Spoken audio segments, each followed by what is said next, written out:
नमस्कार, आप देख रहे हैं वॉइस ऑफ कोटपूतली। डालते हैं जिले की दिन भर की तमाम बड़ी खबरों पर नजर। कोटपूतली की ग्राम कुआड़ा स्थित अरावली की पहाड़ियों में विराजमान छापाला बहरूजी मंदिर पर शुक्रवार को भरने वाले लक्खी मेले की तैयारियां अब अपने अंतिम चरण में पहुंच गई है। पिछले करीब एक माह से ग्रामीण जन सहयोग से भंडारे और व्यवस्थाओं को लेकर दिन रात जुटे हुए हैं। इस बार भैरू बाबा के दर पर 651 क्विंटल चूरमे की महाप्रसादी का भोग लगाया जाएगा, जिसे बिना किसी हलवाई के स्वयं ग्रामीण तैयार कर रहे हैं। सोमवार व मंगलवार को चूरमे के लिए तैयार की गई बाटियों की 2 क्रेशरों से पिसाई कराई गई, तो वहीं आज यानी बुधवार को चूरमे में जेसीबी से खांड, घी, काजू, बादाम, किशमिश व खोपरा मिलाया गया। इसमें काम आने वाला घी गांव से ही एकत्रित किया गया, जिसे श्रद्धालुओं ने स्वेच्छा से दान स्वरूप दिया है। अनुमान है कि चूरमे में करीब 165 क्विंटल घी खांड मिलाया गया है, जिससे महाप्रसादी की भव्यता और स्वाद दोनों बढ़ गए हैं। गुरुवार सुबह महिलाओं द्वारा पारंपरिक विधि विधान से कलश यात्रा निकाली जाएगी, जबकि शुक्रवार को मुख्य मेले के दिन विशाल भंडारे का आयोजन होगा। तो वहीं दोपहर में धमाल कार्यक्रम भी रखा गया है। इस अवसर पर भैरू बाबा मंदिर पर हेलीकॉप्टर से पुष्प वर्षा भी की जाएगी, जो कि मेले का विशेष आकर्षक रहेगा। मेले में उमड़ने वाली भीड़ को देखते हुए पुलिस प्रशासन ने भी व्यवस्थाएं चाक चौबंद कर रखी हैं। कोटपूतली के सरवंड थाना पुलिस ने बड़ी कार्रवाई करते हुए कोटपूतली, बहरोड व सीकर जिले में हुई करीब 15 चोरी की वारदातों का खुलासा किया है। पुलिस ने ग्राम दातिल से सातिर चोर दोलाराम व मनीष भार्गव को गिरफ्तार किया है। पुलिस ने आरोपियों से एक पिकअप गाड़ी को भी जब्त किया है। थाना प्रभारी यशपाल सिंह ने बताया कि आरोपी कबाड़ा खरीदने के बहाने दिन में रेकी करते थे और रात को मौका पाकर सामान चोरी कर ले जाते थे तथा चोरी के सामान को बेचकर आपस में रुपये बांट लेते थे। आरोपियों से पूछताछ में आरोपियों ने 15 चोरी की वारदातों को कबूल किया है। पुलिस फिलहाल आरोपियों से पूछताछ कर रही है।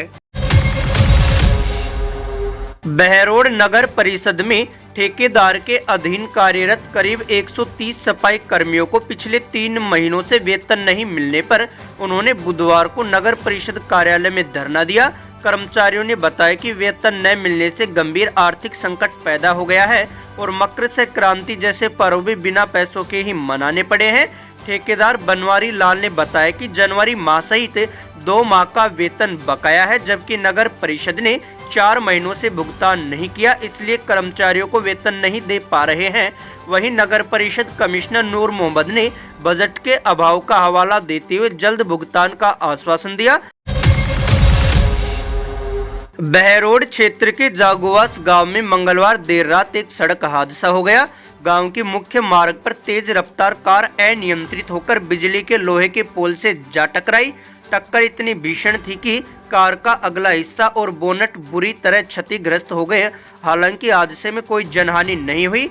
प्रत्यक्षदर्शी दीपक शर्मा ने बताया कि टक्कर के बाद कार पोल में फंस गई थी और ड्राइवर अंदर ही फंसा हुआ था, जिसे ग्रामीणों ने कड़ी मशक्कत के बाद सुरक्षित बाहर निकाला।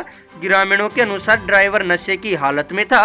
हादसे से बिजली आपूर्ति और यातायात कुछ समय बाधित रहा। बुधवार सुबह क्रेन की सहायता से कार को हटाया गया।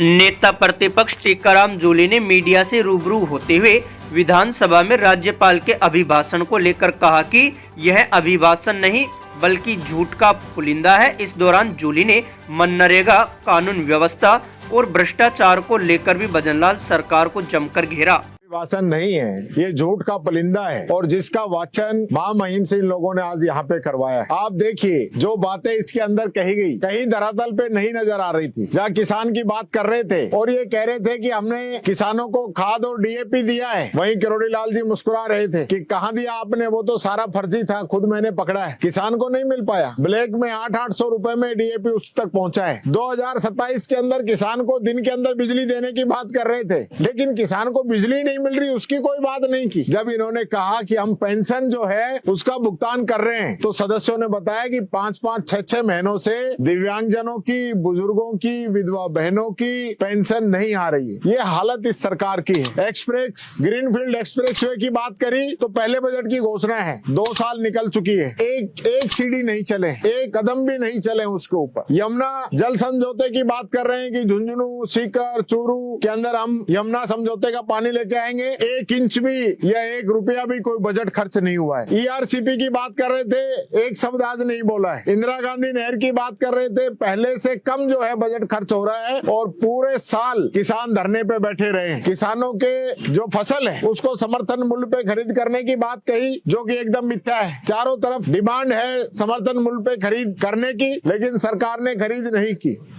बात करें कानून व्यवस्था की, कानून व्यवस्था के जो हालात हैं, यहाँ तो आज ये पढ़वाया गया, वाचन कराया गया कि हम तो आत्मरक्षा की ट्रेनिंग दे रहे हैं। भाई कौन सी ट्रेनिंग है, क्या हालात हो चुके राजस्थान के। लखपति दीदी के लिए भी मैं जरा करेक्ट करूंगा, मेरे को तो ऐसा सुना है कि 270 करोड़ रुपए का ऋण दिया है। अब 270 करोड़ में कितने लाख होते हैं ये तो जरा इनसे पूछ लेना। और 39,000 लखपति दीदी ने बनाई है, तो अगर उस रेशो में इनको देखोगे तो कितने रुपए में लखपति बनता है। तो ये नया फंडा जो है वो यहाँ इस बीजेपी सरकार के पास ही है, ये मैं कहना चाहूंगा। तो पूरा जो अभिभाषण था ये एकदम झूठ का पुलिंदा है। जो पिछले बजट के अंदर घोषणाएं की गई थी वो पूरी नहीं हुई, उसके बावजूद जो है अब नया सत्र आ गया है। अब आप देखेंगे कि कितना यहाँ बजट में जनता से वादा किया था, कितना इनका एक्सपेंस किया इन लोगों ने, वो सारी चीजें अब जनता के सामने आएगी। तो ये सरकार जो है एकदम फैल हो चुकी है और जो आज भी जो आंकड़े यहाँ पे पेश किए हैं वो गुमराह करने वाले आंकड़े थे, ये मैं कहना चाहूँ। इसलिए निकाला है कि आज इस देश के गरीब व्यक्ति के पास काम का अधिकार था, वो काम का अधिकार, वो एक्ट अब खत्म कर दिया गया है। ये जो जनता को गुमराह काम करने का जो काम कर रहे हैं, अब वीबी गिराम जी जो योजना लेके आए हैं, वो जो योजना है वो स्कीम है, वो एक्ट नहीं है। एक्ट पहले था, उसको अब खत्म कर दिया गया है। पहले पूरा पैसा मजदूरों का 100% पैसा भारत सरकार देती थी, योजना का 90% पैसा भारत सरकार देती थी, लेकिन अब उसके अंदर 60-40 का रेशो कर दिया है। मैं पूछता हूँ इस सरकार से, क्या ये लोग 40% हिस्सेदारी देने के लिए तैयार हैं क्या? इनके पास संसाधन है क्या? पहले ही हर एक राजस्थानी को 1 लाख के कर्जे में इन लोगों ने डुबो दिया है, तो आगे ये मनरेगा को चला पाएंगे क्या? ये नहीं चला पाएंगे। ये सिर्फ और सिर्फ लोगों को गुमराह करेंगे। काम मांगने वालों को काम नहीं दिया जाएगा। पहले काम जो है गांव के आधार पे किया जाता था, अब भारत सरकार तय करेगी, दिल्ली में बैठे हुए लोग तय करेंगे कि किसको क्या रोजगार देना है। मेड और रोजगार सहायक, इनको तो हटा ही दिया जाएगा, इनकी पोस्ट ही खत्म कर दी जाएगी और यहाँ की जो मनरेगा की जो लेबर है उसको ठेकेदारों को दे दिया जाएगा। ठेकेदारों के थ्रू काम होंगे और जो मजदूर का जो हक था वो खत्म हो जाएगा। उसको 12 महीना में कभी भी वो काम ले सकता था, अब 2 महीने की बंदिश रहेगी कि वो 2 महीने तो उसको काम ही नहीं मिलेगा। अब आप देखिए अपना राजस्थान का जो एरिया है, कई इलाकों के अंदर खेती होती नहीं या कोई दूसरा बिजनेस ही नहीं है, दूसरा काम ही नहीं है, वो लोग कहाँ जाएंगे? और राजस्थान की बात क्यों करते हो? हिंदुस्तान के हर एक स्टेट की अपनी एक परिस्थिति है, वो उन परिस्थितियों के अंदर कैसे जीवन यापन करेंगे लोग, इस और इन लोगों का ध्यान नहीं है। तो ये मैं कहना चाहूंगा ये बड़ा गंभीर इश्यू है। इसके लिए हमने आज जो है मार्च निकाला है और मैं समझता हूँ इस सरकार को सद्बुद्धि आएगी, क्योंकि अभी इन्होंने इसको मुद्दे को ठंडा करने के लिए 6 महीने के लिए इसको बढ़ा दिया है कि हम 6 महीने बाद जो है वीबी गिराम जी को लागू करेंगे। लेकिन आज ये नहीं कह रहे हैं कि हम इस स्कीम को ही बंद करेंगे और मनरेगा को जारी रखेंगे। ये सिर्फ गुमराह करने का काम भारतीय जनता पार्टी की सरकार कर रही है, बात कहना चाहूंगी। अगर अभी तक आपने चैनल को सब्सक्राइब नहीं किया है तो चैनल को लाइक, शेयर व सब्सक्राइब अवश्य करें। जिले की तमाम छोटी बड़ी खबरों को जानने के लिए बने रहे वॉइस ऑफ कोटपुतली के साथ। बालाजी फिनसर्व, जहां मिलती है आपको वाहन बीमा, स्वास्थ्य बीमा, म्यूचुअल फंड, जीवन बीमा, फाइनेंस, साधारण बीमे की सभी सुविधाएं। कार्यालय बानसूर महाविद्यालय के पास, बाईपास रोड बानसूर। मुख्य कार्यालय लालकोठी कोटपुतली। अधिक जानकारी के लिए संपर्क करें 8302367656।